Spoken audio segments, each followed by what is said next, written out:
તો ભાવનગરમાં વધુ એક વખત એમડી ડ્રગ્સનો જથ્થો ઝડપાયો છે। ભાવનગરથી 340 ગ્રામ જેટલું એમડી ડ્રગ્સ જે છે તે ઝડપાયું છે।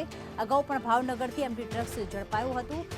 મયુર અમારી સાથે જોડાઈ ગયા છે। મયુર, અંદાજિત કિંમત છે 34 લાખ। કઈ રીતે પોલીસને બાતમી મળી હતી, કારણ કે ખાનગી ટ્રાવેલ્સમાં આ એમડી ડ્રગ્સ લાવવામાં આવ્યું?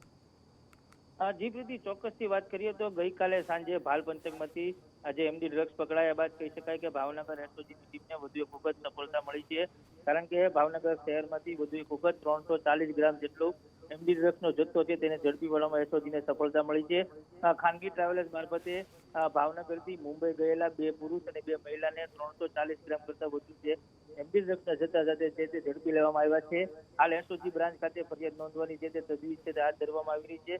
34 લાખ જેટલી રકમનો ડ્રગ્સનો જથ્થો છે તેને ઝડપી પાડવામાં આવ્યો છે। એટલે કહી શકાય કે ભાવનગરમાં પણ હવે એમડી ડ્રગ્સનો પગપેસારો છે તે થવા જઈ રહ્યો હતો, પરંતુ તેને એસઓજી દ્વારા આજે તે ડામવાનો પ્રયાસ છે તે કરવામાં આવી રહ્યો છે। એટલે કહી શકાય કે 2 દિવસમાં 8 જેટલા આરોપીઓ છે તેની ધરપકડ કરવામાં આવી છે અને 350 ગ્રામ કરતા વધુ એમડી ડ્રગ્સનો જથ્થો છે તેને ઝડપી પાડવામાં એસઓજીને સફળતા મળી છે।